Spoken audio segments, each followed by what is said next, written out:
Bueno, y vamos a hablar de un documental que renovó pantalla, un documental argentino, se llama Jinetes de Roca, y lo vamos a hacer con su director Sebastián Díaz y con Marcelo Balco. Esperen que voy a leer bien. Psicólogo de la UBA dedicado a la investigación antropológica en relación con el genocidio indígena y afrodescendiente, que ha sido uno de los testimoniantes de los que intervienen en el documental. Sebastián, Marcelo, buenas tardes. Javier Lucy acá desde el piso de Cinefilia, ¿cómo están? ¿Qué tal? Buenas tardes. Bueno, a ver, vamos a hablar un poquitito de Jinetes de Roca para los que no lo vieran, ¿Qué para tal? los ¿Cómo que no andás? lo vieron, de alguna manera ya está dicho ahí, es la idea de volver a repensar, revisitar la historia, quién fue Roca, cómo se construyó en lo que ahora pensamos que es Roca, cómo se está revertiendo esa mirada de una manera con un montón de testimonios, de ahí da cuenta el documental, que es parte de una trilogía, Sebastián, que venís haciendo de alguna manera, que estuvo pensada desde el comienzo. Bueno, no estuvo pensada del comienzo, pero a partir del primer documental, La Muralla Criolla, que fue estrenada en el año 2017, me di cuenta que habían quedado muchísimas cosas en el tintero. El genocidio a los pueblos originarios no entra en una sola película. Entonces, a partir de allí, inmediatamente después de terminada La Muralla Criolla, me puse a escribir Cuatro Cuatro Loncos, loncos. Vida, Muerte y Profanación. Sí. Y esta es Jinetes de Roca, que corona esta trilogía del desierto, denomino yo, que tiene que ver con el genocidio indígena en Pampa y Patagonia específicamente. Mm. Recién estábamos hablando en los bloques anteriores con Andrés Ditela, yo le adelanté, digo, justo vamos a tener una charla, y digo, Andrés en Mixtape La Pampa también recorre a partir de Hudson, de la figura de Hudson, un poco este tema. No es central, pero obviamente también aparece ahí, como recuerdo hace 2 o 3 semanas también el estreno de El Testigo, las conversaciones con Osvaldo Bayer, que obviamente es una figura señera para repensar todo lo que tiene que ver con esto que, y hago comillas, llamamos y seguimos llamando lamentablemente la conquista del desierto. Sí, ahora hace relación a Osvaldo Bayer y bueno, él fue protagonista principal de La Muralla Criolla, un documental que tiene que ver con la Zanja de Alcina y el preludio del avance militar de Roca. Y me guardé algunos testimonios de Osvaldo para Cuatro Loncos y en esta película, ya una vez fallecido Osvaldo, lo homenajeamos y bueno, aquí tenemos un discípulo, se podría decir, Mm. que es Marcelo, en tanto, bueno, la desmonumentación de Julio Argentino Roca.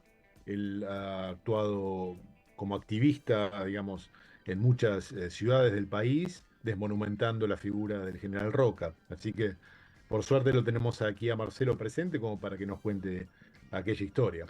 Marcelo, ¿cómo, ahí que me dio pie Sebastián, cómo es en estos tiempos? Digo, tengo la sensación de que algo se había avanzado con esta manera de revisar la historia, de nombrar como corresponde determinadas cosas, de traer a la luz determinadas otras oscuridades que se habían dejado de lado. Y digo, ¿cómo es ahora en este tiempo? ¿Volvimos un poco para atrás? Sin duda, de acuerdo a el presidente Milei elige como héroe, como su héroe, a Julio Argentino Roca, el mismo héroe que eligió Jorge Rafael Videla casualmente. Entonces, él plantea que en esa época nosotros ocupábamos los primeros puestos de la economía mundial, cosa que es una falacia absoluta porque los que ocupaban el primer puesto era un pequeño grupo, el mismo grupo que fue el empleador de Julio Roca, porque él fue un excelente empleado de la élite, y la película lo que nos está mostrando, no solamente esta, sino las dos anteriores de Sebastián también, y todos los textos, recién Sebastián dijo que con una película no le alcanzaba para mostrar el prontuario de Julio Roca. Bueno, yo voy tengo escrito 16 libros y a Sí. mí tampoco me alcanza para mostrar el prontuario de Julio Roca, porque precisamente en Jinetes lo que se demuestra es que él no era un héroe argentino, él era un héroe de clase. Mm, Entonces, en estos momentos en que el cine nacional sufre ataques, el Gomón, el LRA y tantísima gente que cae en las cuentas sueldos de a decenas de miles, realmente estamos en un retroceso, pero hay que también valorar y resignificar el trabajo que puso el director Sebastián Díaz en estas tres películas y en esta en particular. Es muy lograda porque yo ya también la vi varias veces y a mí en particular siempre me da miedo que un documental aburra. mm, Y Sebastián Díaz tiene el mérito de, con los distintos testimonios y en las otras con el tema de los dibujos animados, logra mantener permanentemente la atención del lector. El otro día lo vimos en el Gomón, mm. que la gente estaba impactada y cuando termina la película todos se quedan sentados porque la película toca, Sí. el documental toca. Y esa es una virtud muy grande de Sebastián y sobre todo el objetivo de un documental. No es que el documental lento, aburrido, un paneo, se habla lento. No, es un gran mérito de Sebastián y por eso a mí en particular me alegra mucho que él me haya convocado en estas sus tres documentales, porque realmente son herramientas para nuestro trabajo. Marcelo, aprovecho que estás acá, digo, en la mirada en el resto del país sobre determinados sujetos históricos que en algún momento son llamados próceres o no, pero tienen sus estatuas, son parte de nuestros billetes. ¿Es igual que la recepción que se tiene en la capital? A mí me parece que todavía en el interior es mucho más profunda la recepción de estos temas. Yo hace 10 días estuve en Neuquén, ahora me voy a Río Negro, y todas esas convocatorias tienen que ver precisamente con esto, con el tema de la pedagogía de la desmemoria, con este país que hace un culto al olvido, ese catecismo de la amnesia, Mm, y en el interior que se sienten tan ninguneados por Buenos Aires, estos temas pegan aún más fuerte. Buenos Aires de pronto es casi indiferente a un sinfín de cosas. En cambio el interior es más profundo, los temas repercuten más, hay como más tiempo para pensar los temas. pero esa... Así que eh, yo eh, pienso que esta película, que incluso lo hablamos con Sebastián muchas veces, que sus anteriores películas, los links de las películas que el Inca las liberó, bueno, las agarran en el interior de una manera que nos da mm, un gran placer, porque son herramientas que andan sueltas por ahí.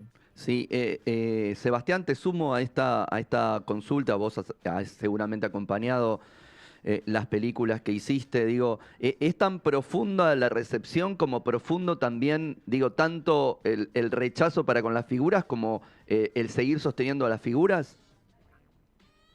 Sí, a mí me parece que sí. Sí, ¿no? He estado en algunos pueblos del interior de la provincia de Buenos Aires, donde es muy arraigado el sentimiento patriótico, Mm, tradicionalista, gauchesco, el odio, el racismo. Por supuesto está la contracara, que es la solidaridad, está por supuesto las comunidades invisibilizadas. Eh, hay dos Argentinas, sí. parece. Pero es verdad lo que dice Marcelo, en el interior hay mucha mayor recepción, en la capital estos temas pasan mucho más rápido, la gente tiene menos tiempo para pensar, para reflexionar, y estos temas son los que justamente necesitan reflexión. Mm, Lo hablo con conocimiento de causa. Yo siempre digo, fui educado de una manera colonial, tanto en la escuela como en mi casa, y a mí me costó bastante tiempo, ya de adulto, comprender que la historia, siempre había sospechado de la historia, por supuesto, pero comprender que la historia no había sido como nos contaron. Sí. Entonces, a partir de una investigación, de una reflexión que me llevó años, pude deconstruirme y aquí estoy.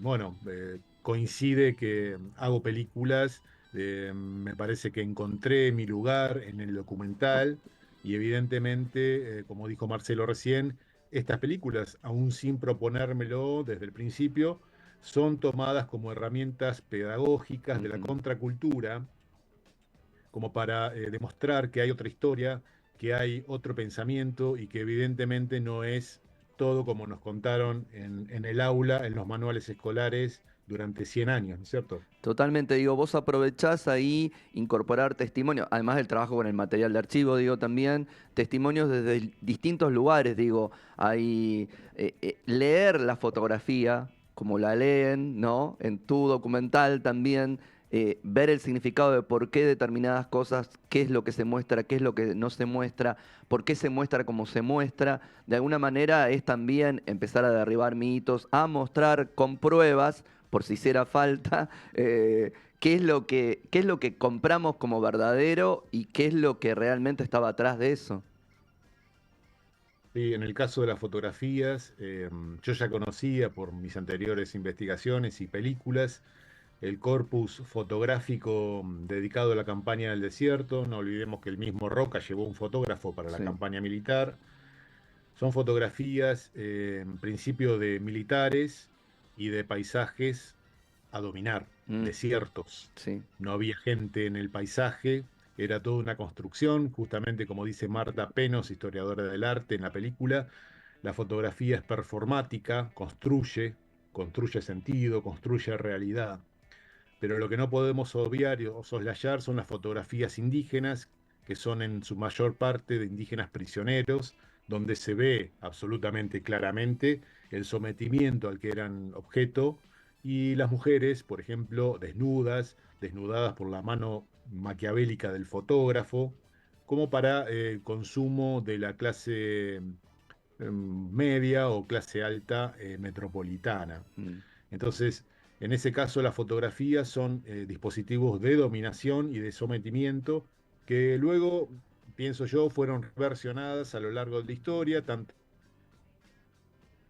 Ay, a ver. Ah, indígenas, como por ejemplo el caso de Inacayal o de otros Pinsén, el mismo Pinsén, son tomadas como elementos de resistencia por las mismas comunidades, mm, como, digamos, orgullosos de tener esos líderes que han evidentemente resistido hasta el último día. to- Así que tenemos este doble corpus fotográficos de militar, paisaje e indígena. Totalmente. Sí, tomé la fotografía como uno de los temas, porque están las pinturas también, digo, cuadros que ya son icónicos de alguna manera, revisitados también, vueltos a leer, reconvertidos en un mural distinto, ¿no? Contrahistoria, ¿no? De alguna manera. Digo, todo eso es parte del documental y me parecía como interesante mostrar, para los que no vieron, digo, que acá hay un montón de cosas en las que se empieza a desarmar ese mito, ese cuento de la conquista del desierto, que no fue conquista y que no había un desierto. Sí, tal cual.